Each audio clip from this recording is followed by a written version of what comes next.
Good morning. Good morning. I just have a couple of thoughts. I think that we are expecting too much from volunteers, because that's really what the housewives are, is volunteers. They aren't making much their first 3 seasons. So why do we expect so much from them?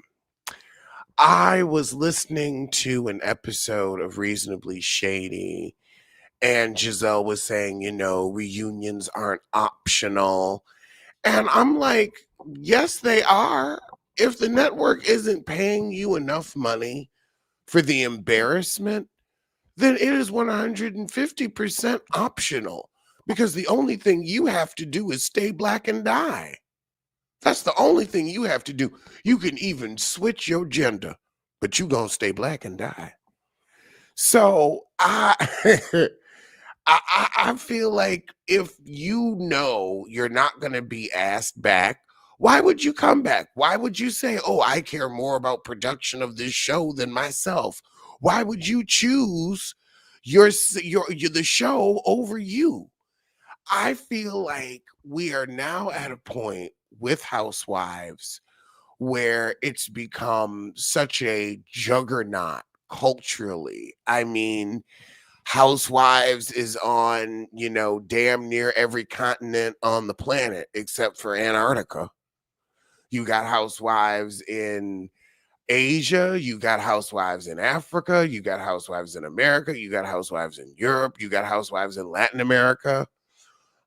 We got Housewives. So when I know that this is a show on multiple streaming platforms and it's a billion-dollar juggernaut, why multi-billion-dollar juggernaut at this point, why am I going into my purse to give you access to a life that is about exclusivity? Why am I going into my purse to give you, billionaire NBC network, trillionaire NBC network, a peek into life behind the first class curtain? Why am I coming out of my pocket to do that? Now, I may have the access on my own, but damn it, I'm not going to let you film me and take up my valuable time for next to nothing. That's a bad business deal. And these women didn't get rich making bad business deals, and neither did their husbands. And neither did their husbands. So they're like, hold on, you want to get into this community that you can't even normally make an appointment to see? If you're just a regular person shopping for houses, we don't let looky loos in. You think we gonna let you up in here? Our HOA doesn't allow reality show filming. We'd have to buy a different property. You want us to go all out of that kind of way for a pittance? And I think that's why Housewives has been somewhat on the decline. And as I would definitely say, I feel like New York, anybody, and also they aren't willing to do a trade-off. No, I'm not in one of my furs making this point. I wish I was, but it's summer, so I wouldn't have a fur on. Um, but oh god, what was I saying? Oh gosh. Oh yes, they're not willing to do the trade-off where it's like, okay, we let you promote your product, and you can move up in life, and we get a show, and we get to you know ch- um exploit your rise to fame and go on that journey with you. Now they want 40% of your damn business. They want 40% of profits. It's like, look, I will give you some of my advertising budget, but you do well enough on your own where you should not be trying to bleed the housewives dry for their business ventures. You miss the effortless, genuine friendship group drama from the early seasons. I think that would come back if they would pay these people. I think now we're living in a world where $1 million is not a lot of money anymore. And I think these heifers should be getting 2 to 3 million per season because remember a while, ooh, now this is going to be interesting. Oh my God, an epiphany. Remember when salaries were getting very high, when Nene was a very rich bitch and she was getting like 2.3 million, and then Bravo was like, we want to get these top heavy salaries down.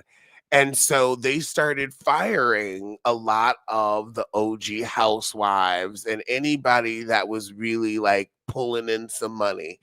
They started to get rid of them. And I think that's when the show started to go downhill.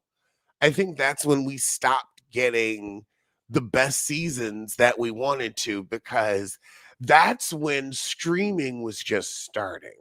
And the thing is with reality shows, you don't have to pay these heifers residuals. So y'all are just making bank off every time the shit gets re-aired from Netflix to Hulu to Sling to Philo. They're always somewhere. They're all trying to put on a show and we just want reality. I get it.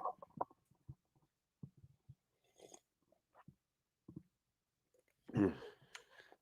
Girl, my mouth got dry.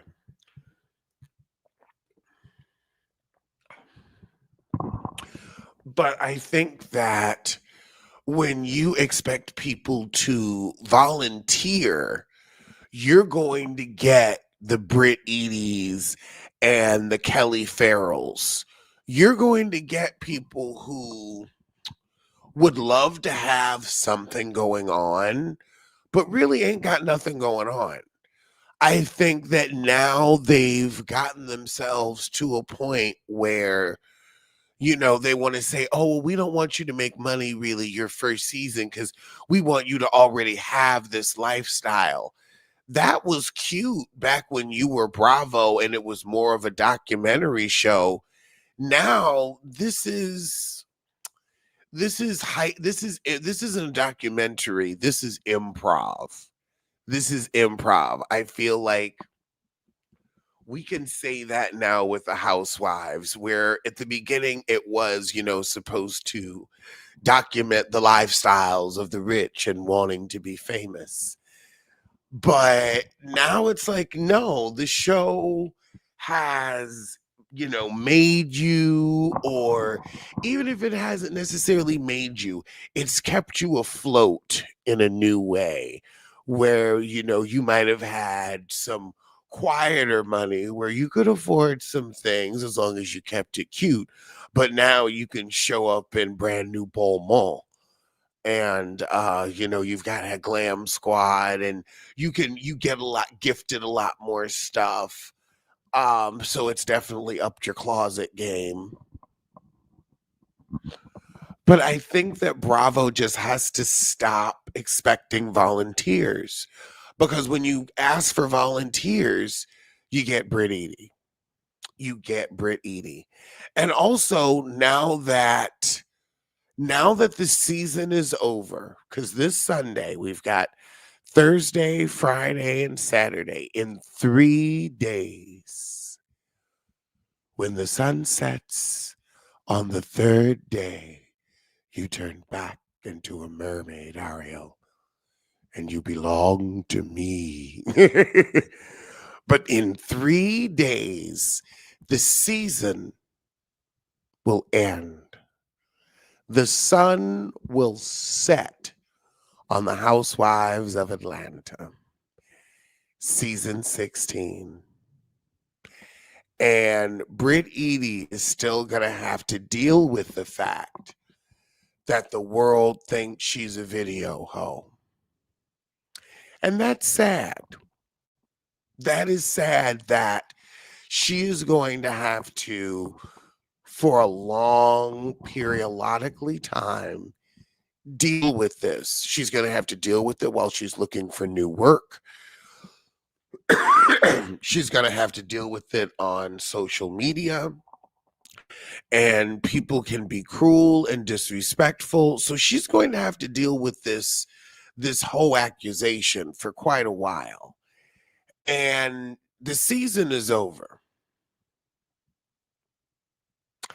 That's why I'm so angry with Kenya for doing that, because everybody wants to say Brit threatened you. Well, that threat is over. The threat from Bit Edie is over, but Brit's forever going to have to deal with people calling her a hoe because of you, Kenya. Season is over. But that she's going to carry with her for many years. The threat to Kenya, not so much. Kenya's not lying awake at night worrying about it. Kenya ain't getting messages from people taunting her about it. So let's not act like it's the same thing, because it isn't. A threat can pass. People talking about your past lasts forever. In this internet age, people going to be bringing that up first thing for the next 10 years. Don't believe me? Ask Chris Brown.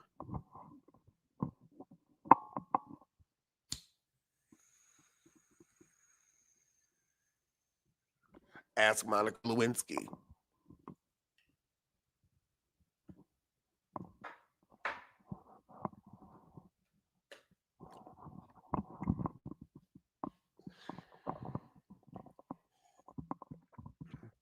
Get rid of all these heifers that have been floating for years and bring in some stronger cast. I feel like you're not going to get a stronger cast unless they do two things. They get rid of the Bethany clause, and they start paying them $2 million, $3 million a season for the access into lifestyles of the rich and not famous. Because now that these women can go on TikTok and become TikTok famous for having nice apartments and get brand deals and live a curated Instagram lifestyle, that wasn't an option. They're not giving us $2 million a season drama, though, or numbers. Well, I feel like they would. I feel like if you put that reward in front of people, people would be a lot more open, a lot more free, a lot more real. I think we would get reality if we paid for it. I think that I would say this. We're seeing that low salaries equal low stakes. We're definitely seeing it's not working when there's no money on the table. People are staying home from the reunion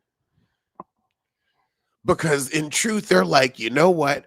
I'm going to have to deal with this reunion being out for the rest of my life. And now I think we can all see why Brit Edie didn't show up. Nobody was going to be on her side. They were going to all attack her. And, she was going to be the whipping girl of the season. And then she wasn't going to be asked back.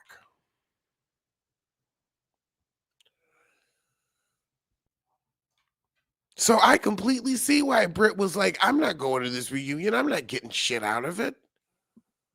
For what? For what? They were calling her a show prior to the air date, and producers hype the women up to do most of the things they do for drama. They don't get enough heat for that.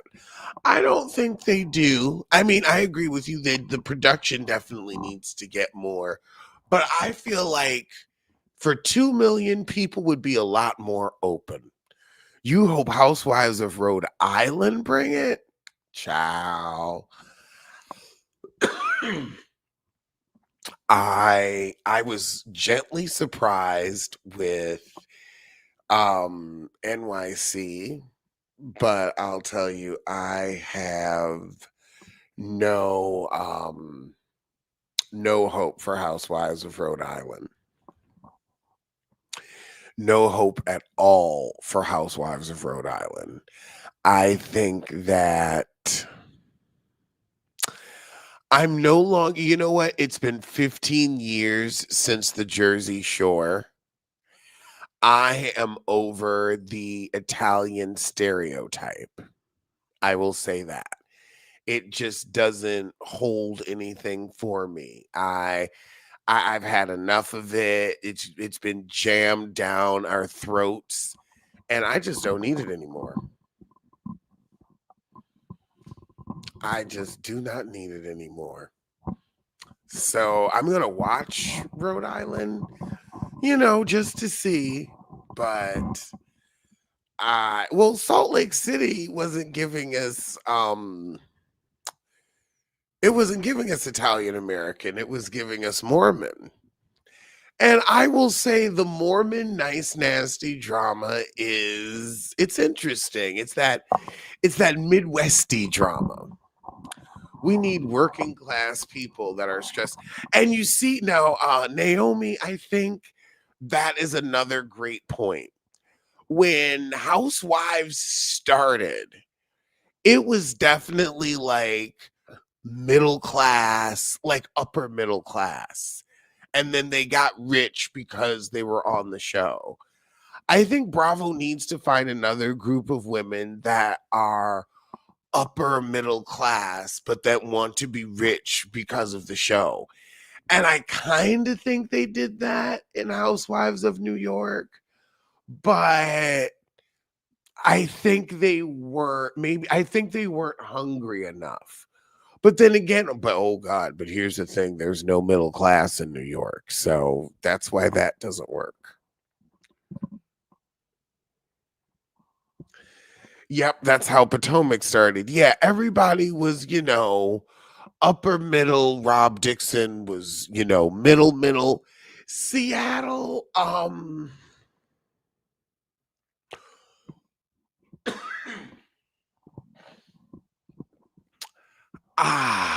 Seattle.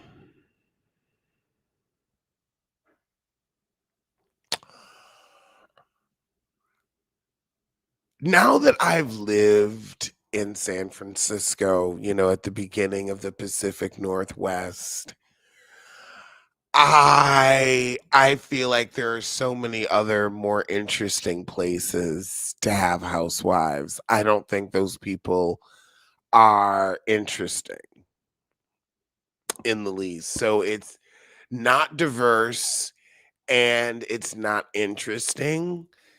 I feel like also if you're in Seattle and you're rich there because you don't want to be rich anywhere else. You want to be hidden. And so those people are never going to be on a show about their wealth because they want to hide it. I think they need to do New Orleans. I think they need to do I would say maybe Houston and have Houston as a black cast. I think a black cast in Houston would be great. I think we need another group of ladies. Well, I mean, DC, they went to a presidential dinner. They crashed a presidential dinner. Like, that's a lot. That's a lot. I wouldn't want those problems. Let's see. Nevada would be good, not Las Vegas. What else goes on in Nevada but Las Vegas?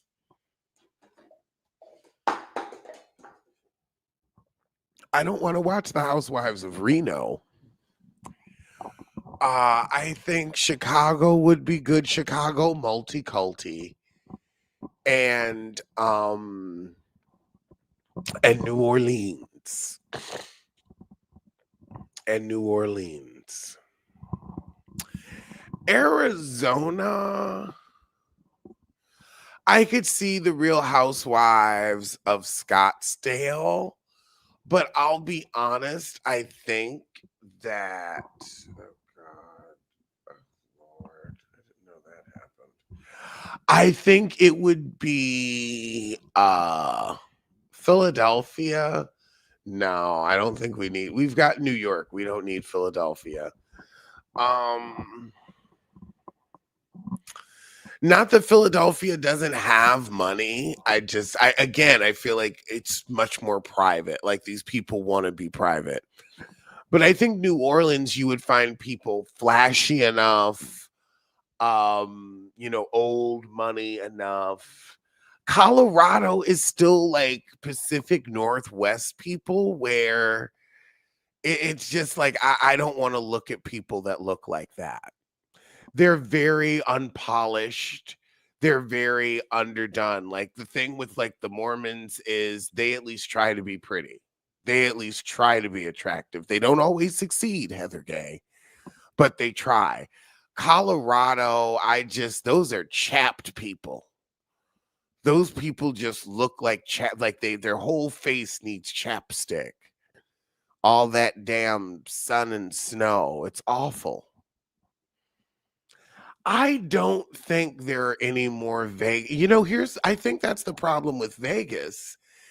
Oh God, New Mexico. No, them people are too high. Um, Vegas is very corporate now, so there are no casino wives. Like Adrienne Maloof sold her hotel, her family sold their hotel. So I feel like that type of wealth is now just people who've invested. Socially awkward and odd. Your body feels like chapped lips there. Yeah, so I think New Orleans. Who else? Where else? I would say really I think New Orleans and Chicago are all we need. Kentucky. Kentucky. That's too racist. You see, that's the problem. I think that would be like I think that New Orleans would be able to acknowledge its rich history, even though some of it is ugly. It will be able to acknowledge it with pride and tenderness when it needs to. I don't think Kentucky is ready to reckon with how you got your money. I don't think that it would reckon exactly biomist. It would not reckon.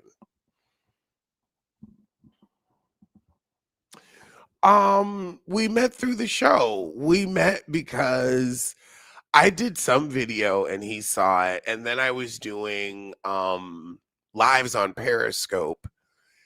And when I would do a live on Periscope, I was talking about where I lived, and he realized he lived near me. And so one day I was on the one train coming home, and he was in the car next to me, and he was waved, and he came over and shook my hand, was like, "Oh my God, I like your show." And we went and we got a drink, and I was like, "Oh my God, you are really funny." And I said we should do a video together. And so then we did Black Panther, and then we did like one or two others, and then we did a Hot Topics, and that's how the show started. Tennessee, but not the tankards. Not the tankards, honey.